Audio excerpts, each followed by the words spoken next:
Hi all, Tony here. Today we want to do something a little bit different.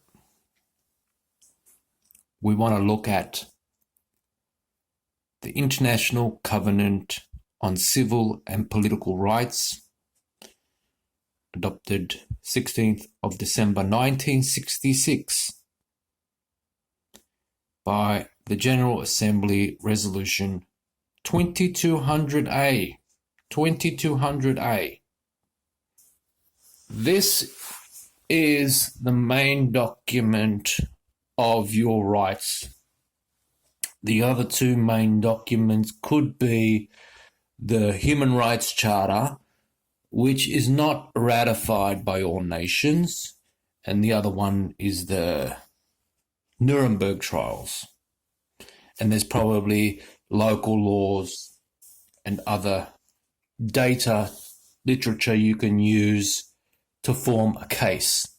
The state of the situation is people are with their backs to the walls against governments in relation to their rights, and it is incumbent upon the individual to create his own case. It is incumbent upon the society to produce legal practitioners that can work the law and change the law for a general human rights. Governments are so threatened by the idea of human rights. They don't want it at all, and that is apparent in places around the world where they don't even want to hear about human rights. So this is all about ratification, who has ratified the International Covenant on Civil and Political Rights. And let's look at another document to see who has ratified it. Okay, so we're at Wikipedia. It's page on the International Covenant on Civil and Political Rights. And as you can see, state party, full ratification by most of the world, except for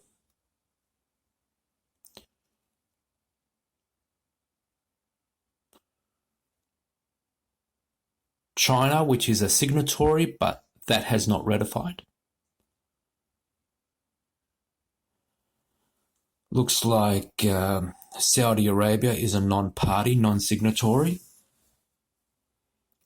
It also looks like another nation there, which looks like Burma, maybe, North Korea, and perhaps Cuba is a signatory that has not ratified. In these nations, what is stipulated in the International Covenant on Civil and Political Rights, ICCPR, Resolution 2200A, is law within those countries. It is international law and it is local law. And therefore, it can be used in cases. These cases would be cases where the individual is arguing against the government. As it states here, the ICCPR is considered a seminal document in the history of international law and human rights, forming part of the International Bill of Human Rights, along with the International Covenant on Economic, Social and Cultural Rights, and the Universal Declaration of Human Rights, which form an individual law relative to the government. And here are the reservations.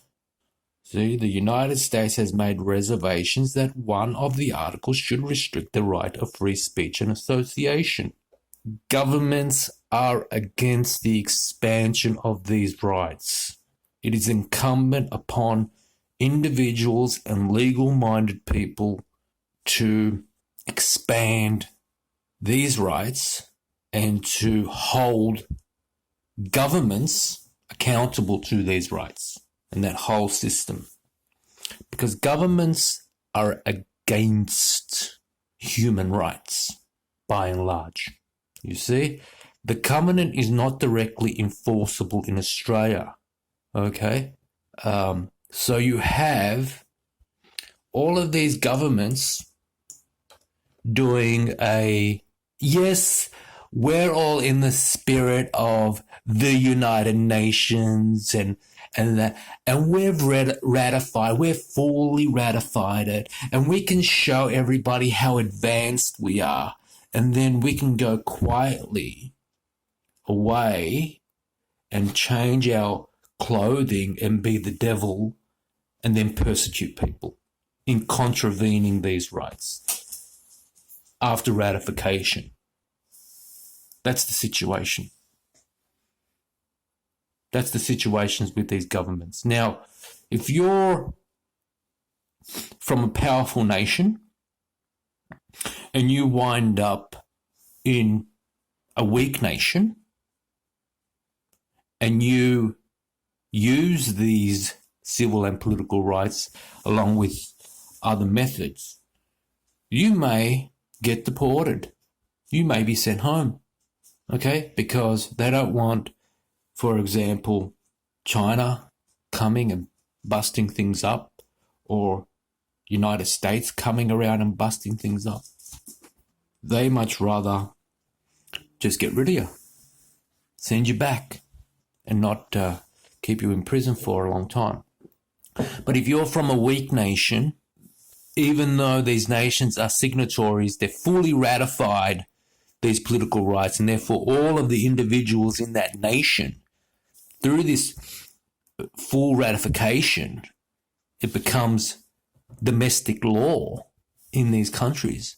They're going to ignore it because they want to make show of it, but they're not really serious about it. As of September 2019, the covenant has 173 parties with 6 more signatories without ratification, most notably China, Cuba, and North Korea, with North Korea the only state that has tried to withdraw. Now, if you have a strong judiciary, they might stand up to the government. They might say to the government, well, in this case, you have made an error. You have made a mistake, and the plaintiff is in the right, and side with the plaintiff. You can do that, okay? You can build your case if the government has attacked you in some way, you can build your case against the government. And don't listen to those people who want to put this in a little sandbox so it can never be used, while they ignore the Constitution, they ignore all of this. This is your case. This is what you're bringing in front of the judiciary.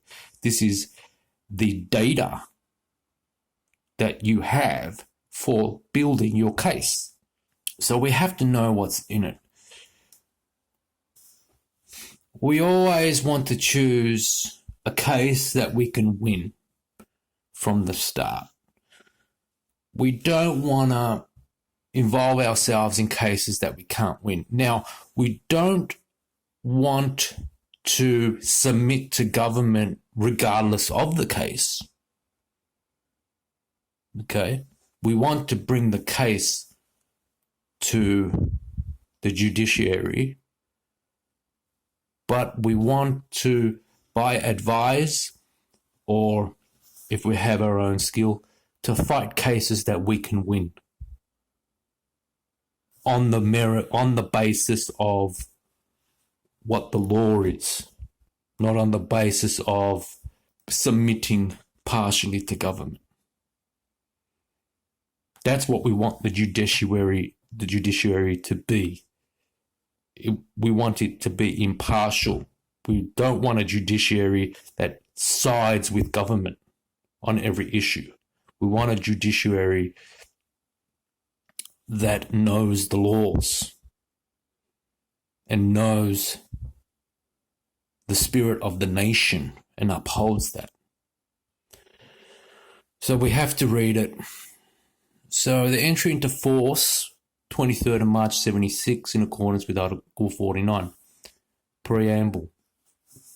The states parties to the present covenant, considering that in accordance with the principles proclaimed in the Charter of the United Nations, recognition of the inherent dignity and of the equal and inalienable rights of all members of the human family is the foundation of freedom, justice, and peace in the world.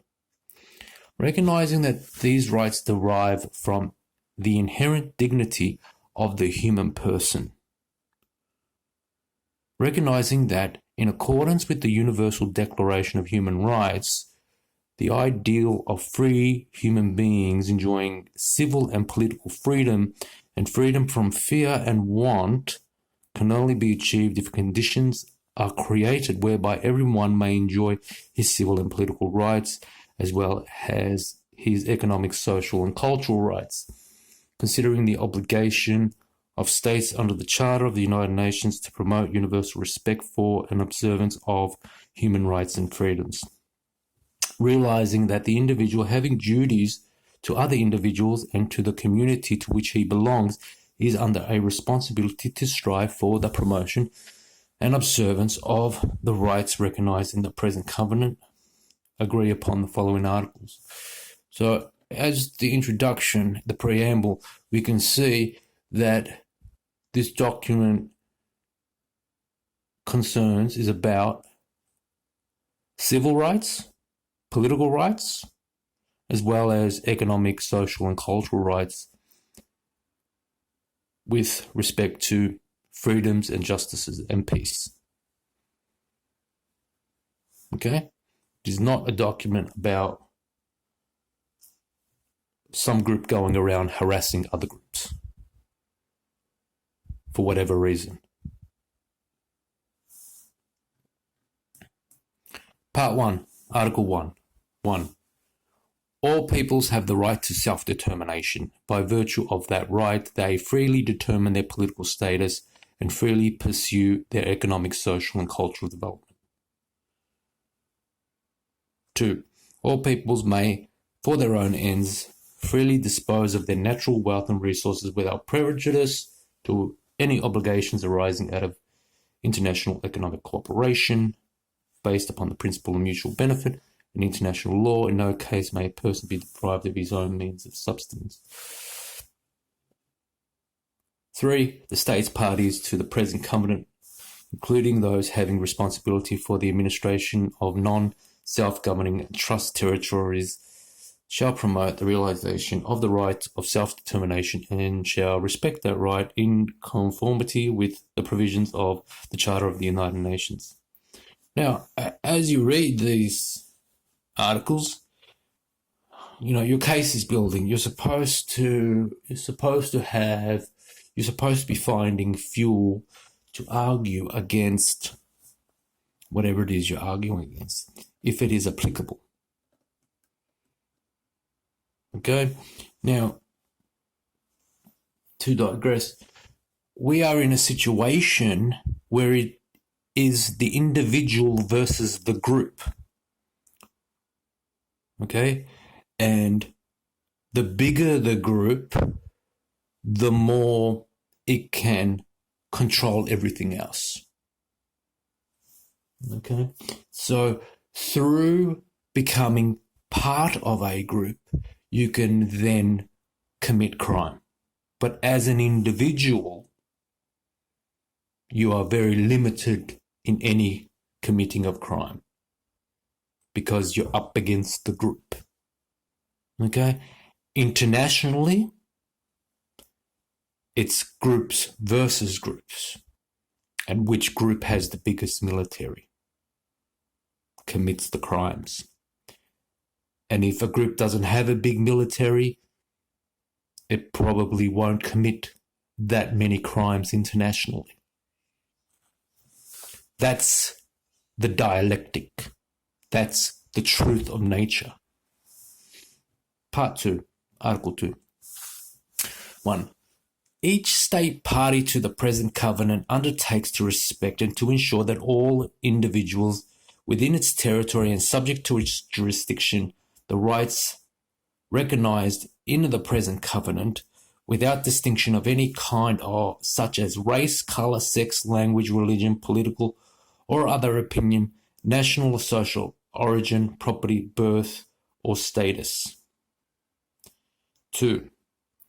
Where not already provided for by existing legislative or other measures, each state party to the present covenant undertakes to take the necessary steps in accordance with its constitutional processes and with the provisions of the present covenant, to adopt such laws or other measures as may be necessary to give effect to the rights recognized in the present covenant. 3. Each state party to the present covenant undertakes A. to ensure that any person whose rights or freedoms are as herein recognized are violated shall have an effective remedy, notwithstanding that the violation has been committed by persons acting in an official capacity. B. To ensure that any person claiming such remedy shall have his right thereto determined by competent judicial, administrative, or legislative authorities, or by any other competent authority provided for by the legal system of the state, and to develop the possibilities of judicial remedy. C. To ensure that the competent authorities shall enforce such remedies when granted.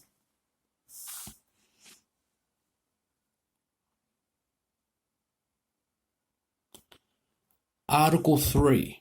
The states parties to the present covenant undertake to ensure the equal right of men and women to the enjoyment of all civil and political rights set forth in the present covenant. Article 4. 1. In time of public emergency which threatens the life of the nation and the existence of which is officially proclaimed, the states parties to the present covenant may take measures derogating from their obligation under the present covenant to the extent strictly required by the exigencies of the situation, provided that such measures are not inconsistent with their obligations under international law and do not involve discrimination solely on the ground of race, color, sex, language, religion, or social origin. No derogation from Articles 6, 7, 8, paragraph 1 and 2, 11, 15, 16, and 18 may be made under this provision.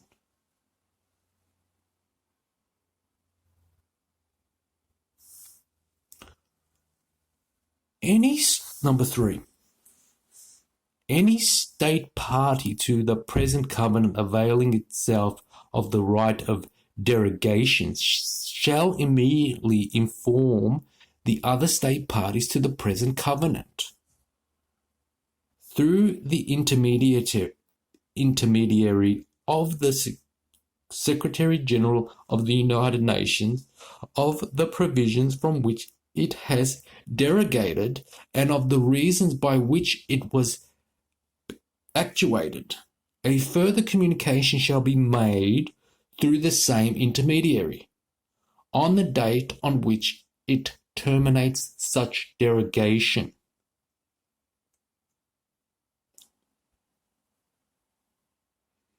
Article 5. 1.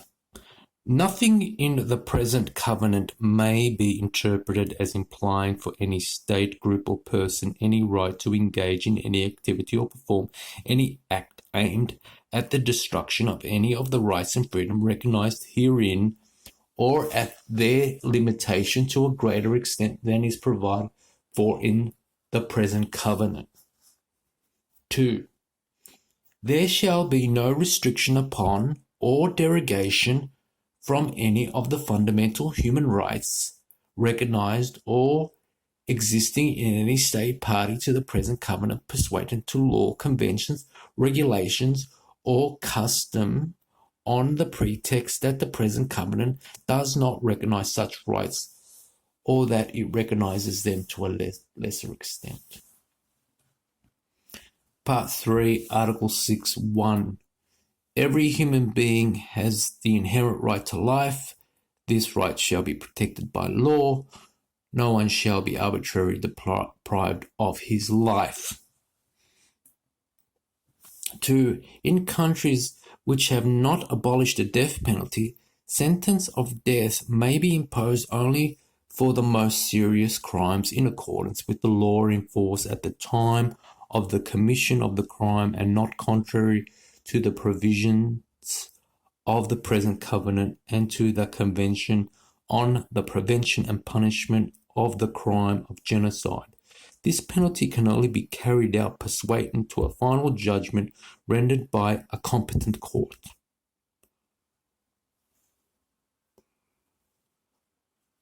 3. When deprivation of life constitutes the crime of genocide, it is understood that nothing in this article shall authorize any state party to the present covenant to derogate in any way from any obligation assumed under the provisions of the Convention on the Prevention and Punishment of the Crime of Genocide. 4. Anyone sentenced to death shall have the right to seek pardon or commutation of the sentence. Amnesty, pardon, or commutation of the sentence of death may be granted in all cases. 5. Sentence of death shall not be imposed for crimes committed by persons below 18 years of age and shall not be carried out on pregnant women. 6. Nothing in this article shall be invoked to delay or to prevent the abolition of capital punishment by any state party to the present covenant. Article 7. No one shall be subjected to torture or to cruel, inhuman, or degrading treatment or punishment. In particular, no one shall be subjected without his free consent to medical or scientific experimentation. Okay? And you can build your case with this information as required by yourself to the judiciary. Article 8. 1. No one shall be held in slavery. Slavery and the slave trade in all their forms shall be prohibited. 2. No one shall be held in servitude. 3a. No one shall be required to perform forced or compulsory labour. B. Paragraph 3a shall not be held in preclude in countries where imprisonment with hard labour may be imposed as a punishment for crime. The performance of hard labour in pursuance of a sentence to such punishment by a competent court. C. For the purpose of this paragraph, the term forced or compulsory labour shall not include 1. Any work or service not referred to in subparagraph B, normally required of a person who is under detention in consequence of a lawful order of our court, or of a person during conditional release from such detention. 2. Any service of a military character, and in countries where conscientious objection is recognized, any national service required by law of conscientious objectors. 3. Any service exacted in cases of emergency or calamity threatening the life and well-being of the community. 4. Any work or service which forms part of normal civil obligations. Now, you may not be in a case, and therefore you may think that none of this applies to you and you're not interested because you're not in a case. You're not thinking about a case. But You may be in a case and you don't know that you're in a case in which you are accepting things as they are in a dialectic. Article 9, 1. Everyone has the right to liberty and security of person. No one shall be subjected to arbitrary arrest or detention. No one shall be deprived of his liberty except on such grounds and in accordance with such procedures as are established by law. 2. Anyone who is arrested shall be informed at the time of the arrest of the reasons for his arrest and shall be promptly informed of any charges against him. If that is not procedure, then you have to request it.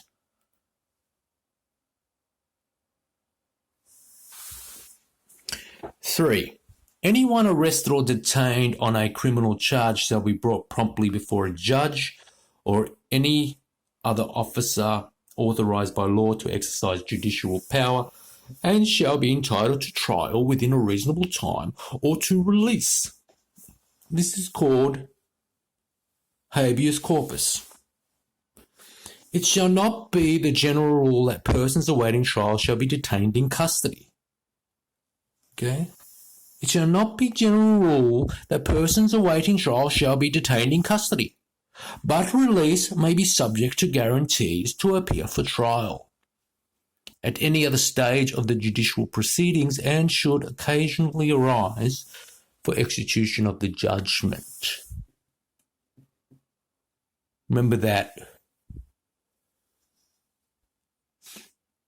every nation in the entire world is a state party to this covenant, which makes it, regardless of what they say, domestic law.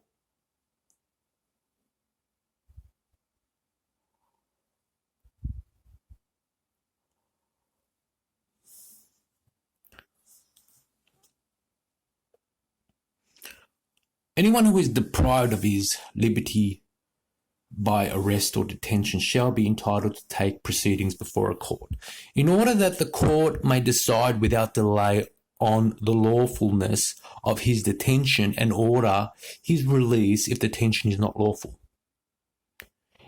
Anyone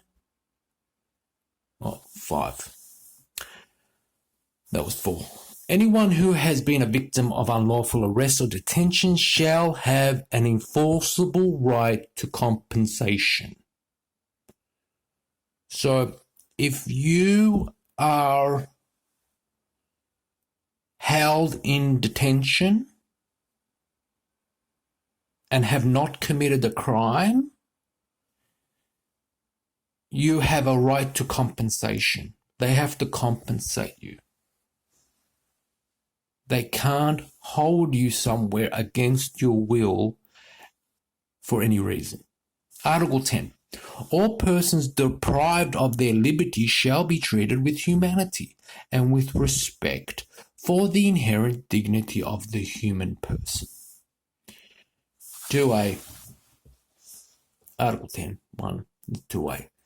Accused persons shall save in exceptional circumstances be segregated from convicted persons and shall be subject to separate treatment appropriate to their status as unconvicted persons. B. Accused juvenile persons shall be separated from adults and brought as speedily as possible for adjudication. 3. The penitentiary system shall comprise treatment of prisoners, the essential aim of which shall be their reformation and social rehabilitation. Juvenile offenders shall be segregated from adults and be accorded treatment appropriate to their age and legal status. That's up to you. It is incumbent upon you to create the environment to get traction for these articles. It was incumbent upon the government to implement this in their system. If they haven't, it's incumbent upon you as an individual to get traction for these and to even build the environment where these articles have some effect in cases, courts of law. Article 11. No one shall be imprisoned merely on the ground of inability to fulfill a contractual obligation. Article 12.1. Everyone lawfully within the territory of a state shall within that territory have the right to liberty of movement and freedom to choose his residence. 2. Everyone shall be free to leave any country, including his own. 3. The above-mentioned rights shall not be subject to any restrictions except those which are provided by law, are necessary to protect national security, public order, or their public health, or morals, or the rights of freedom of others, and are consistent with the other rights recognized in the present covenant. 4. No one shall be arbitrarily deprived of the right to enter his own country. Article 13.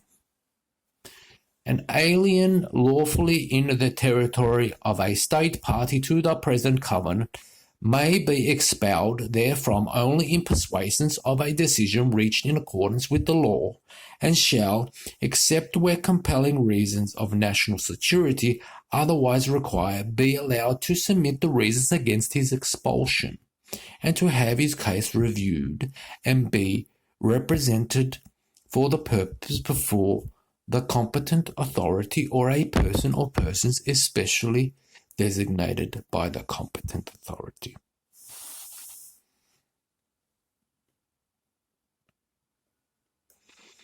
Well, it's up to you to really know things. Okay, and it's then this will alter your behavior to an extent where you're thinking about your case. Now, can I do this? Can't I do this? This is the extent of the behavior which this covenant affords me.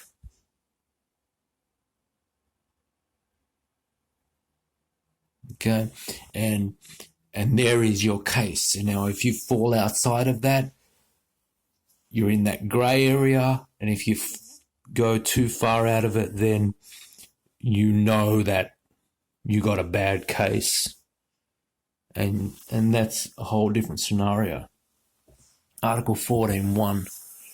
All persons shall be equal before the courts and tribunals in the determination of any criminal charge against him or of his rights and obligations in a suit at law. Everyone shall be entitled to a fair and public hearing by a competent, independent, and impartial tribunal established by law.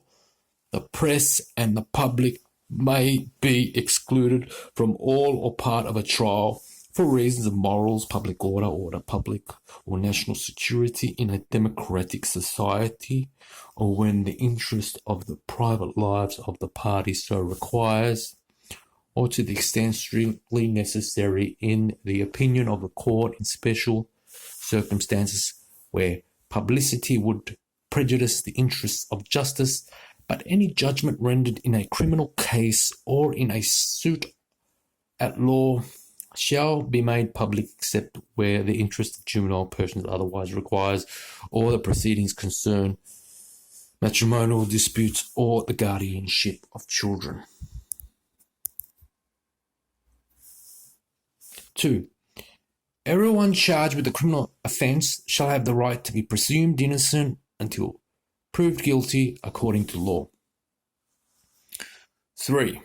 In the determination of any criminal charge against him, everyone shall be entitled to the following minimum guarantees in full equality. A. to be informed promptly and in detail in a language which he understands of the nature and cause of the charge against him. B. To have adequate time and facilities for the preparation of his defence and to communicate with counsel of his own choosing. C. To be tried without undue delay. And D. To be tried in his presence and to defend himself in person or through legal assistance of his own choosing, to be informed if he does not have legal assistance of this right, and to have legal assistance assigned to him in any case where the interests of justice so require, and without payment by him in any such case if he does not have sufficient means to pay for it. E.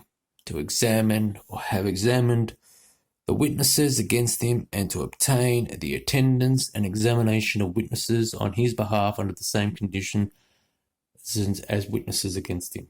F. To have a free assistance of an interpreter if he cannot understand or speak the language used in court. G. To be compelled to testify against himself or to confess guilt. Not to be compelled to testify against himself or to confess guilt. So if you're not guilty, you're not guilty. So I screwed that one up. 4.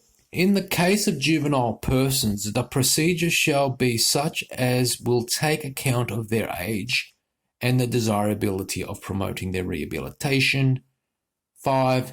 Everyone convicted of a crime shall have the right to his conviction and sentence being reviewed by a higher tribunal according to law. 6.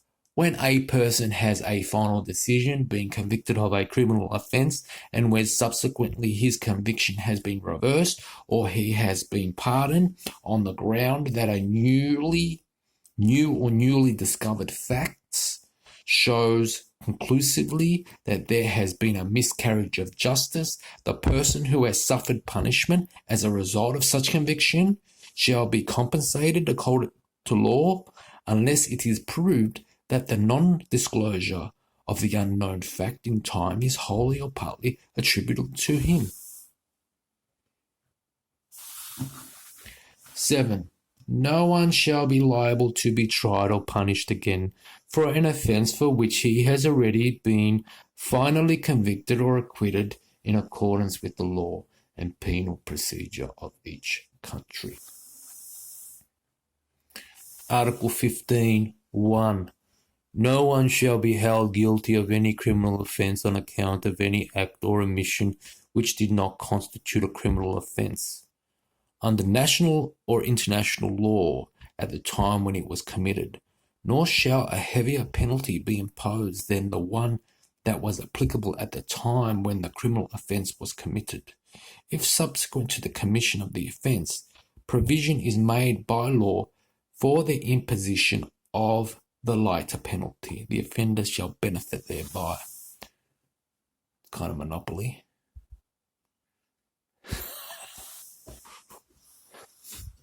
Bank awards you $15. 2. Nothing in this article shall prejudice the trial and punishment of any person for any act or omission which, at the time when it was committed, was criminal according to the general principle of law recognized by the community of nations. Article 16. Everyone shall have the right to recognition everywhere as a person before the law. Article 17. 1.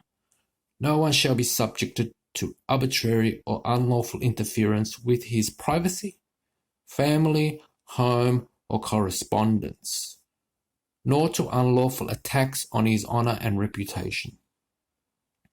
2. Everyone has the right to the protection of the law against such interference or attacks. Article 18.1. Everyone shall have the right to freedom of thought, conscience, and religion. This right shall include freedom to have or to adopt a religion or belief of his choice, and freedom, either individually or in community with others, or in public or private, to manifest his religion or belief in worship, observance, practice, and teaching. 2. No one shall be subject to coercion, which would impair his freedom to have or to adopt a religion or belief of his choice. 3. Freedom to manifest one's religion or beliefs may be subject only to such limitations as are prescribed by law and are necessary to protect public safety, order, health, or morals, or the fundamental rights and freedom of others. Now, there's a case. You're going to fight the case using all means necessary. You're not going to fight the case by conceding anything, even anything. You got strong arguments and you got weak arguments, but you're not going to concede anything by your own interpretation. 4. The state parties to the present covenant undertake to have respect for the liberty of parents and, when applicable, legal guardians to ensure the religious and moral education of their children in conformity with their own convictions. There's no rules. You source your case from everywhere, from all informations possible. You don't make a distinction when it's your case.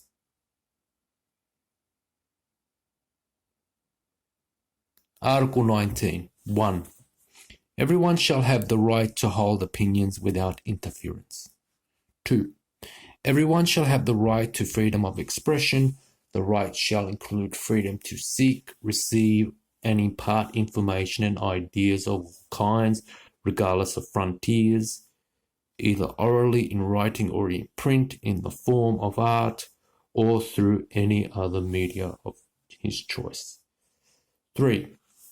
The exercise of the rights provided in paragraph 2 of this article carries with it special duties and responsibility.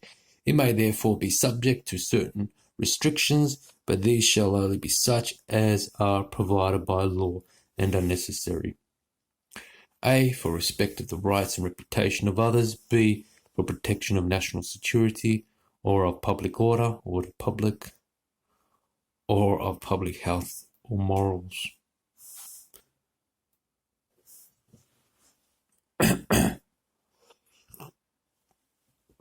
Article 20. 1. Any propaganda for war shall be prohibited by law.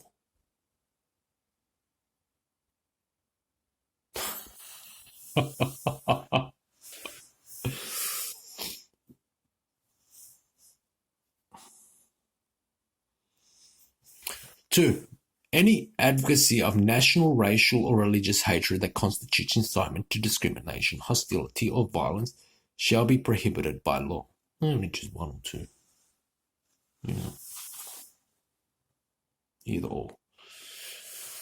Article 21. The right of peaceful assembly shall be recognized. No restriction may be placed on the exercise of this right other than those imposed in conformity with the law and which are necessary in a democratic society in the interests of national security or public safety, the protection of public health or morals, or the protection of rights and freedom of others.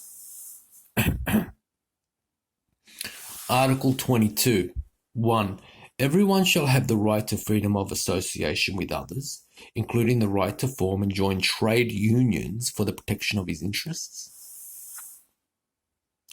2. No restrictions may be placed on the exercise of this right other than those which are prescribed by law and which are necessary in a democratic society in the interests of national security or public safety, public order public, the protection of public health or morals, or the protection of rights and freedom of others. This article shall not prevent the imposition of lawful restriction on members of the armed forces or of the police in the exercise of this right. 3. Nothing in this article shall authorize state parties to the International Labour Organization Convention of 1948 concerning freedoms of association and protection of the rights to organize, to take legislative measures which would prejudice or to apply the law in such a manner as to prejudice guarantees provided for in that convention. So there are several conventions. There are several other conventions. Let's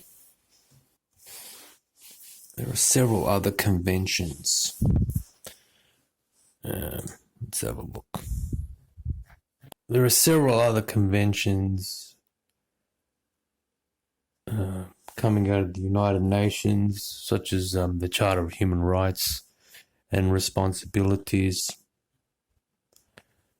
This one was the International Covenant on Civil and Political Rights. There's the International Covenant on Economic, Social and Cultural Rights, the Convention on the Elimination of All Forms of Racial Discrimination, Convention on the Elimination of All Forms of Discrimination against Women, Convention against Torture and other cruel, inhuman or degrading treatment or punishment, Convention on the Rights of the Child, Convention on the Rights of Persons with Disabilities. So there are several other conventions which that could be applicable. Then there's local laws, and there are conventions. There are the spirit of things, and the spirit of the nation. Who knows? Who knows what you could use? Without these documents, where the individual is already screwed globally, wherever he or she is screwed. Without these documents, you're basically owned completely. You're not just half owned. You're not just half enslaved. You're completely owned without these. These documents are the only thing that we have as individuals. Article 23, 1. The family is the natural and fundamental unit of society and is entitled to protection by society and the state. 2. The right of men and women of marriageable age to marry and to found a family shall be recognized. 3. No marriage shall be entered into without free and full consent of intending spouses. 4. State parties to the present covenant shall take appropriate steps to ensure equality of right and responsibilities of spouses as to marriage, during marriage, and at its dissolution. In the case of dissolution, provision shall be made for the necessary protection of any children. Article 24, 1. Each child shall have, without any discrimination as to race, colour, sex, language, religion, national or social origin, property or birth, the right to such measures of protection as are required by his status as a minor on the part of his family, society, and the state. 2. Every child shall be registered immediately after birth and shall have a name. 3. Every child has the right to acquire a nationality. Article 25. Every citizen shall have the right and the opportunity, without any of the distinctions measured in Article 2 and without unreasonable restrictions, A, to take part in the conduct of public affairs directly or through freely chosen representatives. B, to vote and to be elected at genuine periodic elections, which shall be by universal and equal suffrage, and shall be held by secret ballot, guaranteeing the free expression of the will of the electors. C. To have access on general terms of equality to public service in his country. Article 26. All persons are equal before the law and are entitled without any discrimination to the equal protection of the law. In this respect, the law shall prohibit any discrimination and guarantee to all persons equal and effective protection against discrimination on any ground such as race, colour, sex, language, religion, political or other opinion, national or social origin, property, birth or other status. Article 27.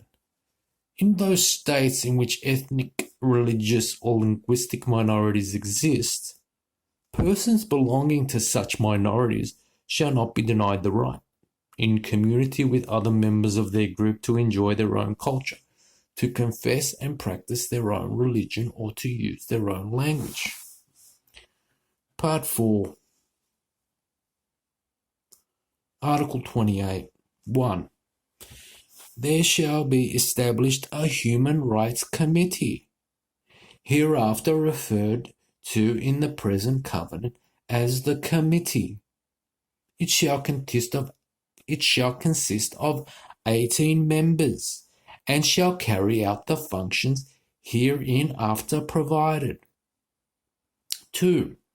The Committee shall be composed of nationals of the state parties. 2.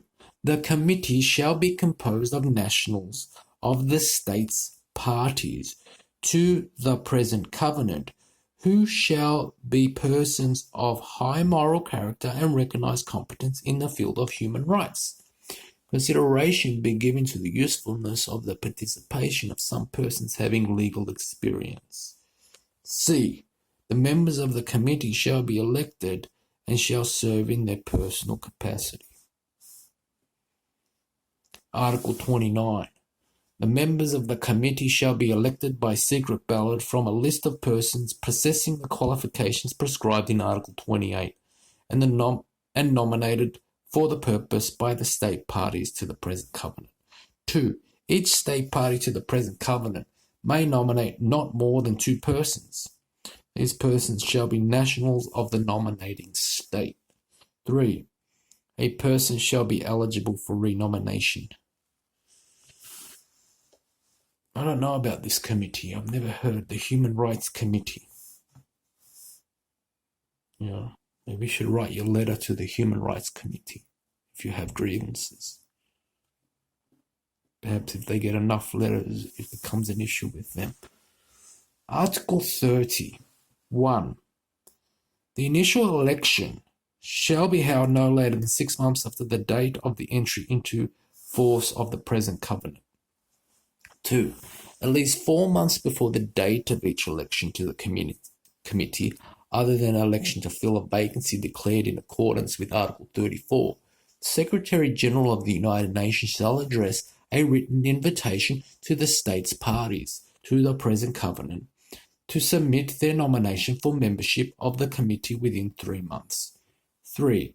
The Secretary-General of the United Nations shall prepare a list in alphabetical order of all the persons thus nominated, with an indication of the states parties which have nominated them, and shall submit it to the state parties to the present covenant no later than 1 month before the date of each election. Now, you're going to say, I want to be accepted by the group. I don't want to understand this because the most powerful group in our nation, i.e. the government, hates this. And I don't want to be socially ostracized. That's okay, because maybe you're young and this is the way you see the world. At some stage, you're going to have to just man up about it and fight people who attempt to just create their own laws. They create their own system. They're little chieftains. They're big chieftains. The government is made up of people.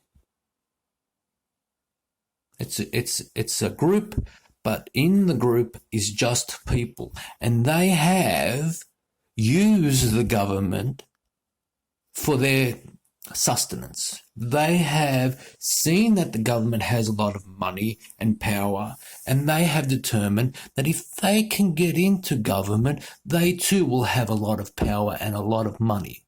That is the strategy, but they are people. And you are a person as well. Okay? So there is no fear. There is only anger. There is only dominance. 4. Elections of the members of the committee shall be held at a meeting of state parties to the present covenant convened by the Secretary General of the United Nations at the headquarters of the United Nations. At that meeting, for which 2/3 of the state parties to the present covenant shall constitute a quorum, the persons elected to the committee shall be those nominees who obtain the largest number of votes and an absolute majority of the votes of the representative of the state parties present and voting. All of those people in government aren't in some kind of cahoots with each other. They're all at each other's throats. Okay, so it's all about your individual dominance.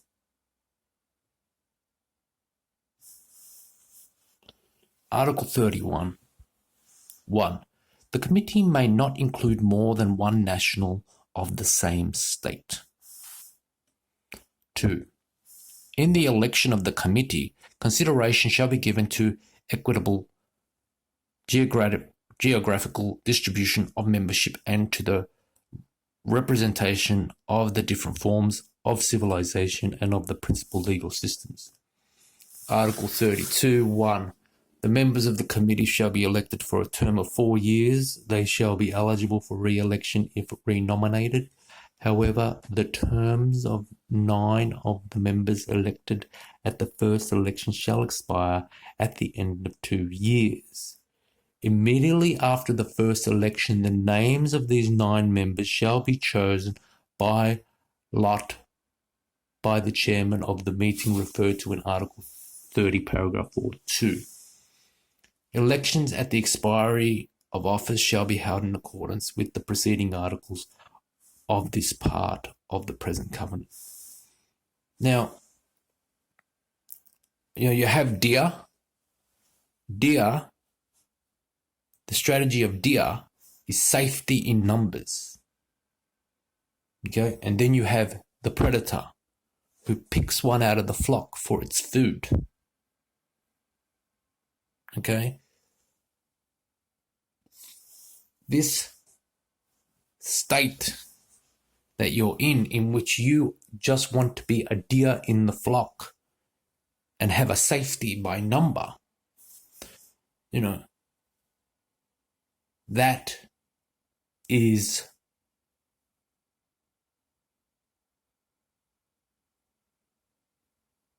something that you would have to break out of if you're going to be legal.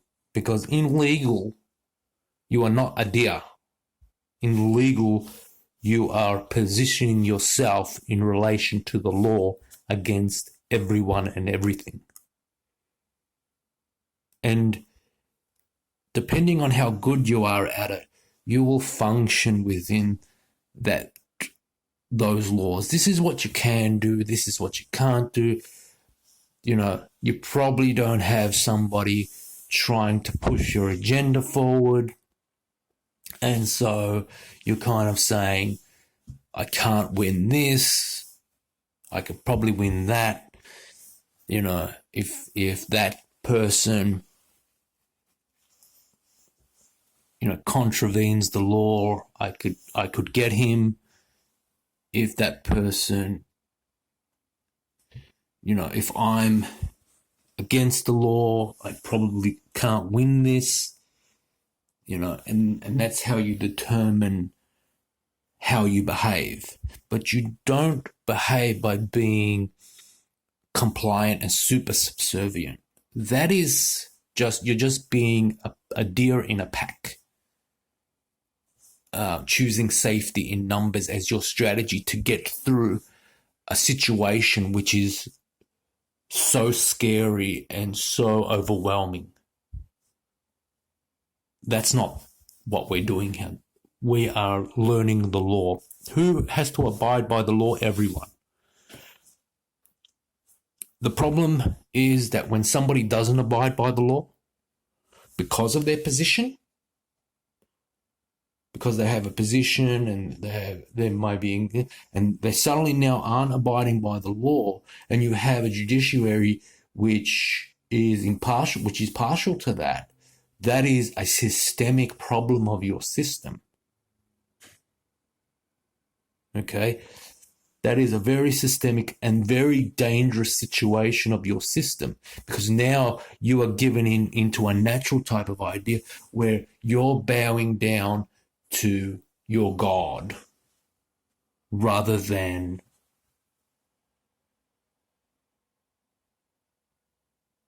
going by the law. The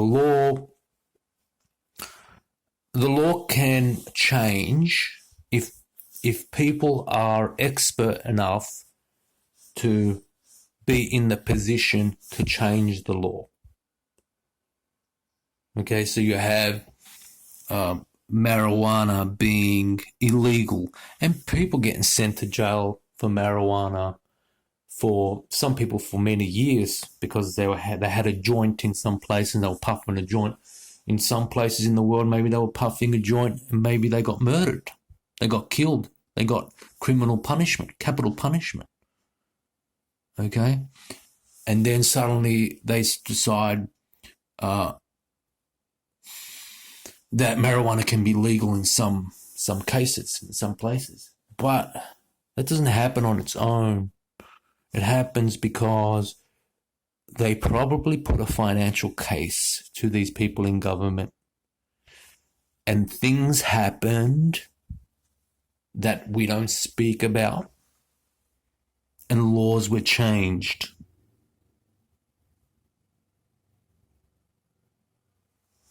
Okay, what are we up to?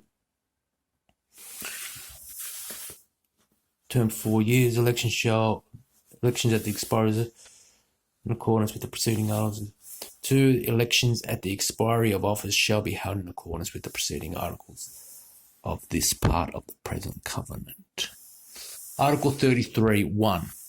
If in the unanimous opinion of the other members, a member of the committee has ceased to carry out his functions for any cause other than absence of a temporary character, the chairman of the committee shall notify the Secretary General of the United Nations, who shall then declare the seat of that member to be vacant. 2. In the event of the death or the resignation of a member of the committee, the chairman shall immediately notify the Secretary General of the United Nations, who shall declare the seat vacant from the date of death or the date on which resignation takes effect. Article 34, 1. When a vacancy is declared in accordance with Article 33, and if the term of office of the member to be replaced does not expire within 6 months of the declaration of the vacancy, the Secretary General of the United Nations shall notify each of the state parties to the present covenant, which may within 2 months subject nominations in accordance with Article 29 for the purpose of filling the vacancy. 2. The Secretary General of the United Nations shall prepare a list in alphabetical order of the persons thus nominated and shall submit to the state parties to the present covenant. The election to fill the vacancy shall then take place in accordance with the relevant provisions of this part of the present covenant. 3. A member of the committee elected to fill a vacancy declared in accordance with Article 33 shall hold office for the remainder of the term of the member who vacated the seat on the committee under provisions of that article.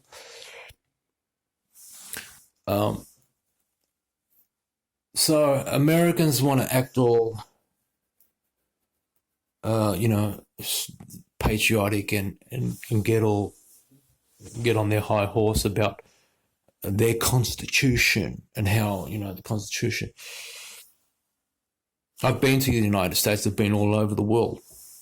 I know for a fact that that document is propaganda. And if you rely on the United States Constitution as your case, you are deluding yourself, because there are millions of people in United States jails that should not be there if their constitution had any effect. They ignore their constitution. Their constitution doesn't exist.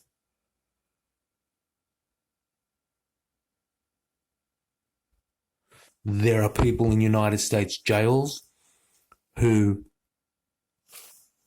are there for owning a gun. They have Uyghurs in offshore prisons. It's a scary situation down there. It's a scary situation. And they're all deluded with media, with propaganda and media to an extent. I mean, they're probably watching TV non-stop. There's probably 4 TVs in every home just blaring away McDonald's ads 24/7. They are completely deluded.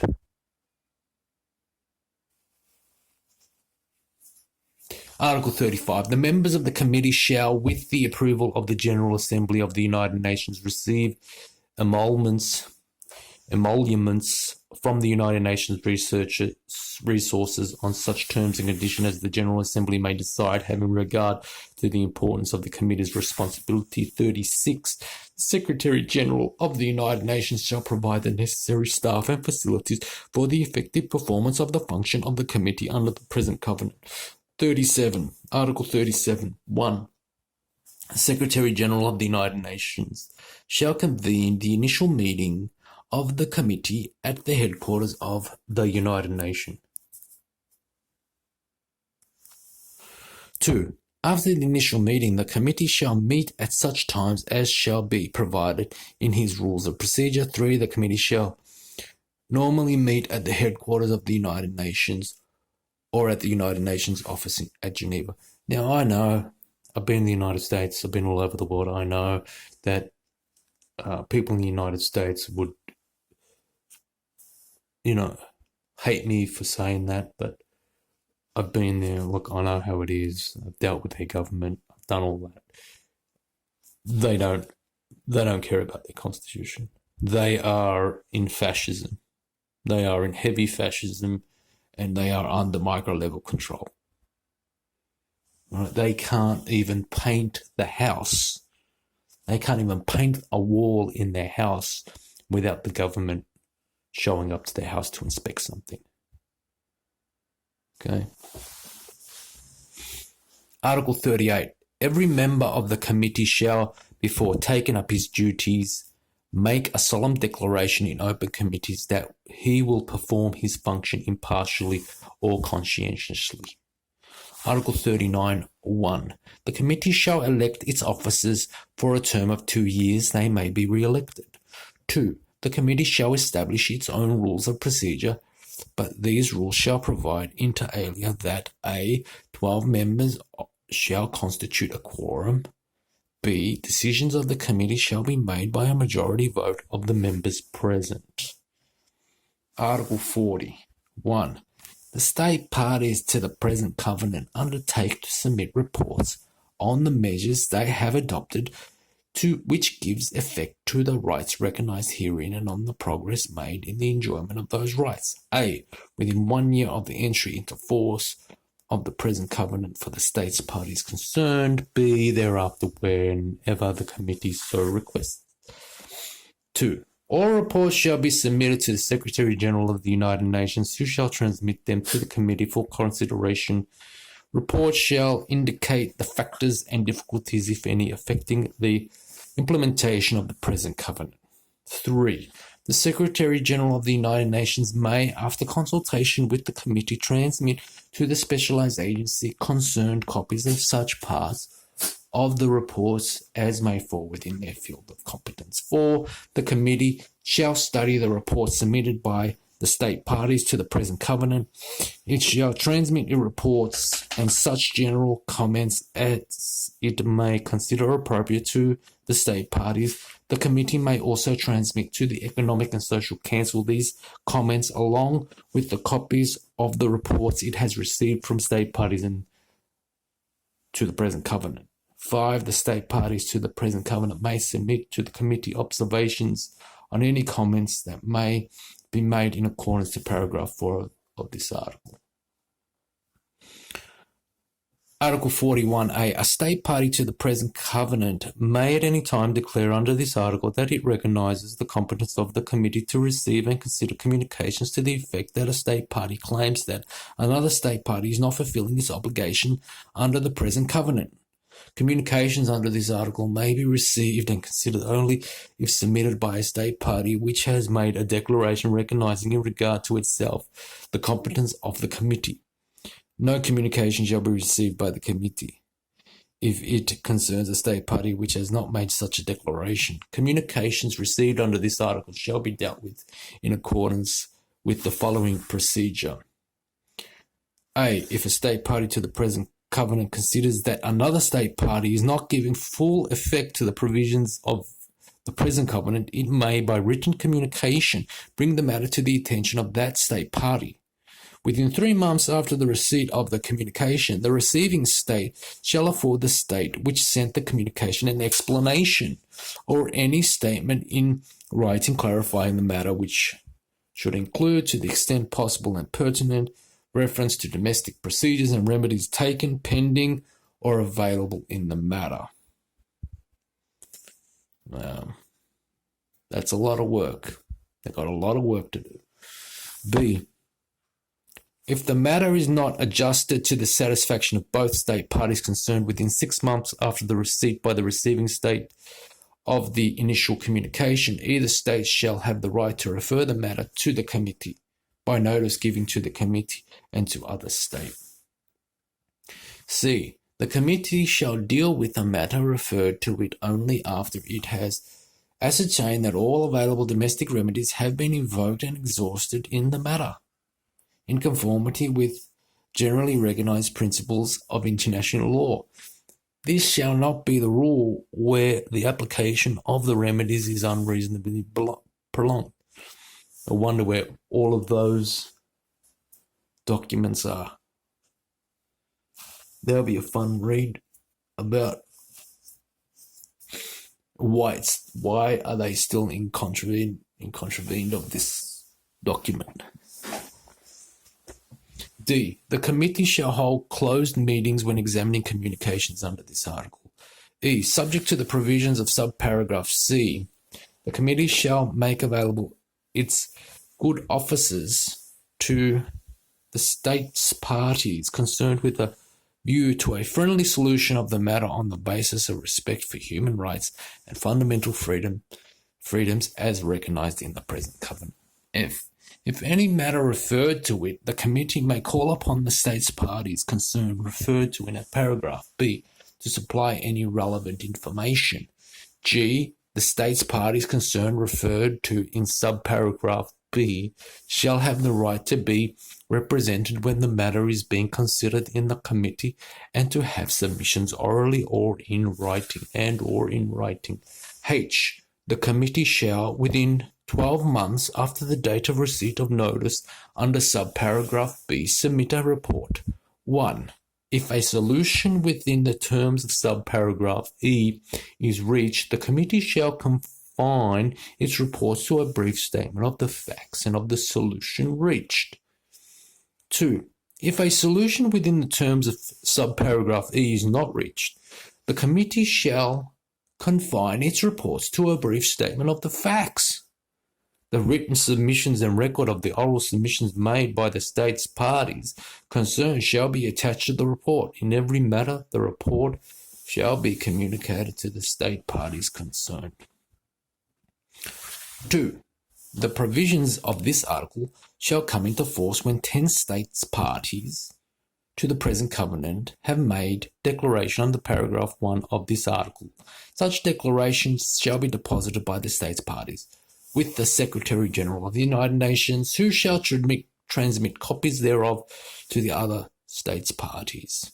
The declaration may be withdrawn at any time by notification to the Secretary-General. Such a withdrawal shall not prejudice the consideration of any matter which is subject to the communication already transmitted under this article. No further communication by any state party shall be received other than notification of withdrawal on the declaration has been received by the Secretary-General, unless the state's party concerned has made a new declaration.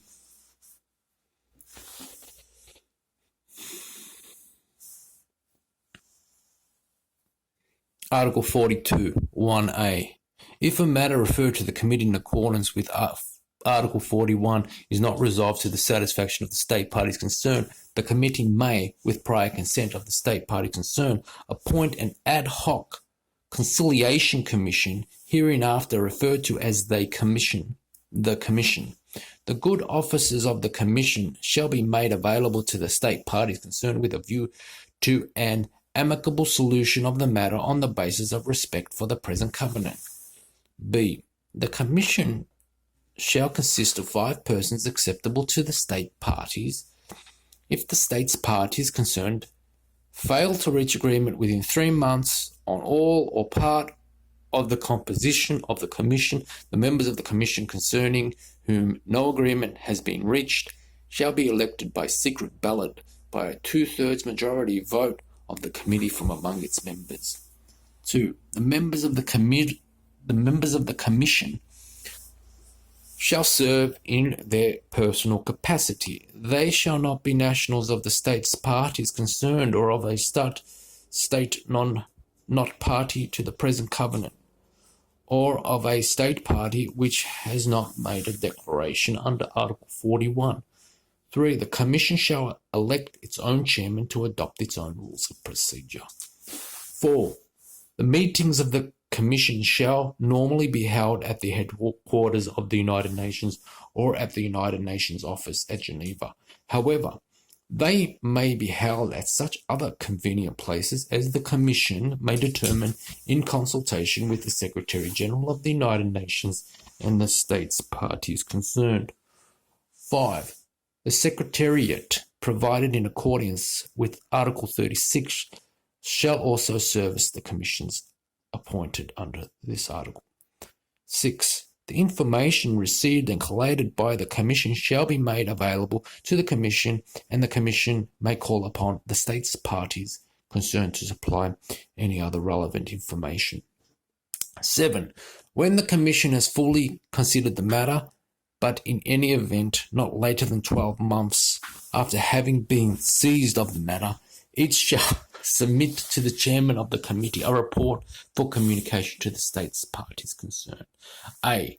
If the Commission is unable to complete its consideration of the matter within 12 months, it shall confine its report to a brief statement of the status of its consideration of the matter. B. If an amicable solution to the matter on entire basis of respect for human rights as recognised in the present covenant is reached, the Commission shall confine its report to a brief statement of the facts and of the solution reached. C. If a solution within the terms of subparagraph B is not reached, the Commission's report shall embody its findings on all questions of fact relevant to the issues between the state parties concerned and its views on the responsibility of an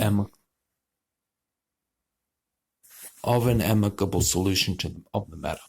This report shall also contain a written submission and a record of the oral submissions made by the states parties concerned. D. If the Commission's report is submitted under subparagraph C, the state parties concerned shall, within 3 months of the receipt of the report, notify the chairman of the committee whether or not they accept the contents of the report of the Commission. 8. The provisions of this article are without prejudice to the responsibilities of the committee under Article 41. 9. The states parties concerned shall equally 9. The states parties concerned shall share equally all the expenses of the members of the Commission in accordance with estimates to be provided by the Secretary-General of the United Nations.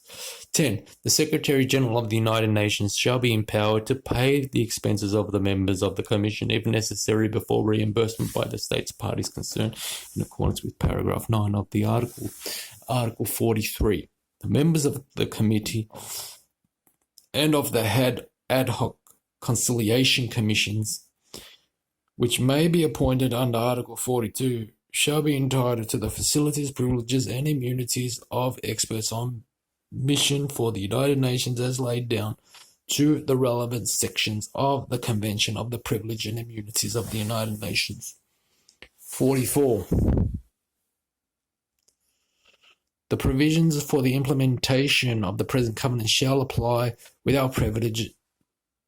The provisions for the implementation of the present covenant shall apply without prejudice to the procedures prescribed in the field of human rights by or under constituent instruments and the conventions of the United Nations and of the specialized agencies, and shall not prevent the state parties to the present covenant from having recourse to other procedures for settling a dispute in accordance with general or special international agreements in force between them. Article 45. The committee shall submit to the General Assembly of the United Nations through Economic and Social Council an annual report on its activities. So it's the committee. It's the committee section of the covenant. Part 5, Article 46. Nothing in the present covenant shall be interpreted as impairing the provisions of the Charter of the United Nations and of the constitutions of the specialized agencies which define the respective responsibilities of various organs of the United Nations and of the specialized agencies in regards to the matters dealt within the present covenant. Article 47. Nothing in the present covenant shall be interpreted as impairing the inherent right of all peoples to enjoy and utilize fully and freely their natural wealth and resources. Part 6.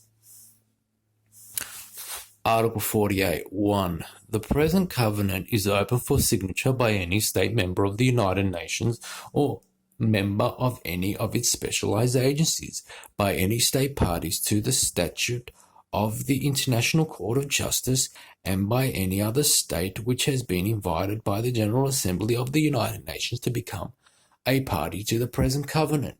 2. The present covenant is subject to ratification. Instruments of ratification shall be deposited with the Secretary-General of the United Nations. 3. The present covenant shall be open to accession by any state referred to in paragraph 1 of this article. 4.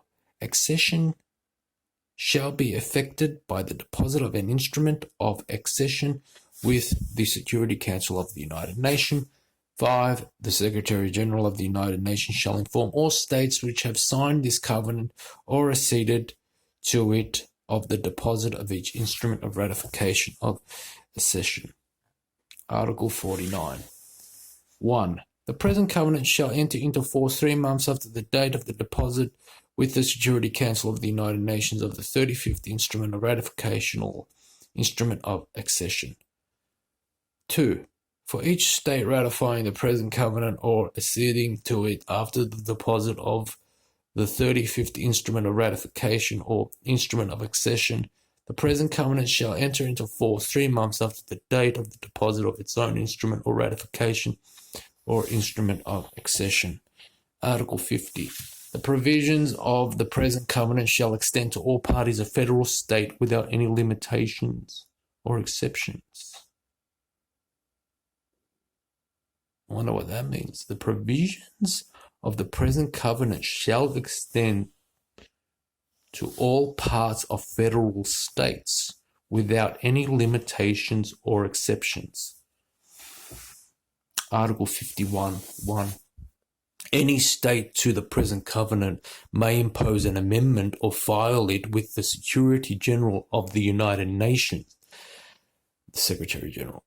The Secretary General of the United Nations shall thereupon communicate any proposed amendments to the states parties to the present covenant with a request that they notify him whether they favour a conference of states parties for the purpose of considering and voting upon proposals.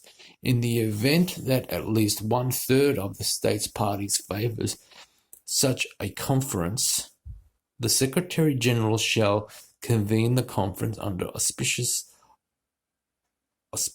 of the United Nations. Any amendment adopted by a majority of states parties present and voting at the conference shall be submitted to the General Assembly of the United Nations for approval. 2. Amendments shall come to force. 2. Amendments shall come into force when they have been approved by General Assembly of the United Nations and associated by 2/3 majority of the states parties to the present covenant in accordance with their respective constitutional processes. 3. When amendments come into force, they shall be binding on those states parties which have accepted them, other state parties still being bound by the provisions of the present covenant and any earlier amendment which they had been accepted. Article 52.1. Irrespective of the notifications made under Article 48, Paragraph 5, the Secretary General of the United Nations shall inform all states referred to in Paragraph 1 of the same article of the following particulars: A. Signatures, ratifications, and accessions under Article 48. B. The date of the entry into force of the present covenant under Article 49, and the date of the entry into force by any amendment under Article 51. So this is just the running of it, the operation of it, the administration of it. Article 53. 1. The present covenant, of which Chinese, English, French, Russian, and Spanish texts are equally authentic, shall be deposited in the archives of the United Nations. 2. The Secretary General of the United Nations shall transmit certified copies of the present covenant of all states, referred to in Article 48.